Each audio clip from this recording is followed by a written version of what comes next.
ሰላም ውድ የቻናላችን ቤተሰቦች እንዴት ከርማችኋል? ዛሬም እንደተለመደው እንግዲህ በሌላ የምግብ ዝግጅት ፕሮግራም ተመልሼ መጥቻለሁ። ዛሬ ይዤላችሁ የመጣሁትን በተለምዶ ኑቴላ በመባል የሚታወቀውን ቸኮሌት እንዴት አድርገን በቀላሉ በአነስተኛ ወጪ በቤታችን ማዘጋጀት እንደምንችል ነው። እንደምትወዱትም ተስፋ አድርጋለሁ። እስከ መጨረሻው አብራችሁን ቆዩ።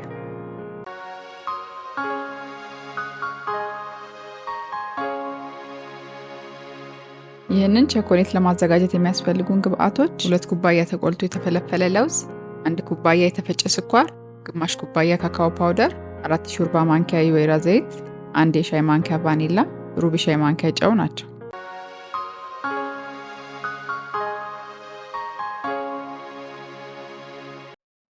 ስራችንን ስንጀምርም በቅድሚያ ተቆልቶና ተፈልፍሎ የተዘጋጀውን ለውዝ ወደ ሽንኩርት መፍጫ ጨምረን ከከደንን በኋላ ደቆ በደንብ እስኪልም ድረስ እንፈጫለን።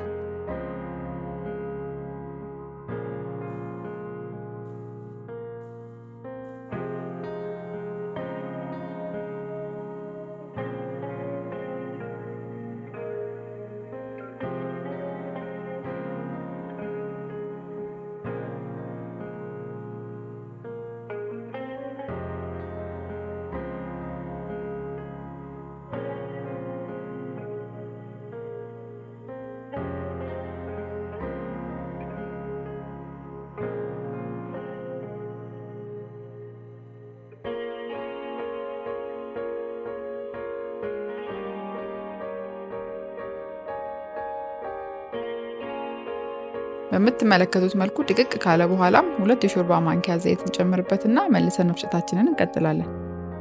እኛ ለዚህ ፕሮግራም የተጠቀምነው የወይራ ዘይት ነው። የወይራ ዘይት በአቅራቢያችሁ ማግኘት የማትችሉ ከሆነ በአማራጭነት ሌሎች የምግብ ዘይቶችን መጠቀም ትችላላችሁ።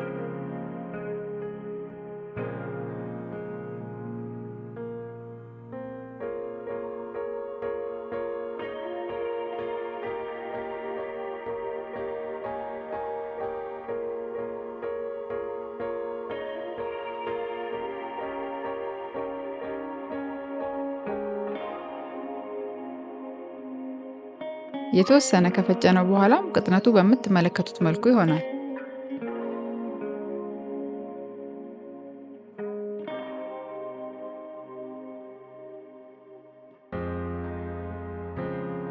በመቀጠልም ሩብ ሻይ ማንኪያ ጨው፣ 1 ሻይ ማንኪያ ቫኒላ፣ 1 ኩባያ የተፈጨ ስኳር እና ግማሽ ኩባያ ካካኦ ፓውደር ጨምረን አንድ ላይ እንፈጫለን።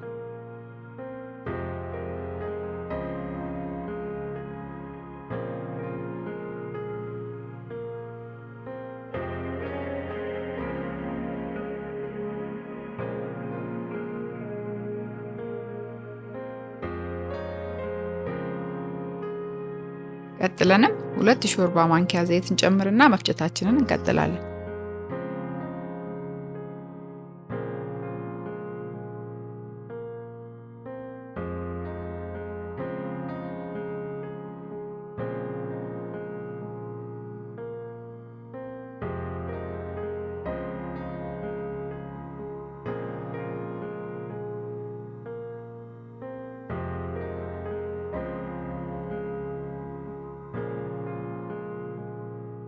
ለ3 ደቂቃ ያህል ከፈጨነው በኋላ ቸኮሌታችን እዚህ ደረጃ ላይ ደርሷል።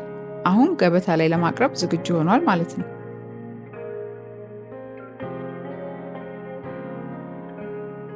እንደምትመለከቱት እንግዲህ በጣም ባጠረ ሰዓት ቸኮሌታችንን አዘጋጅተን ጨርሰናል።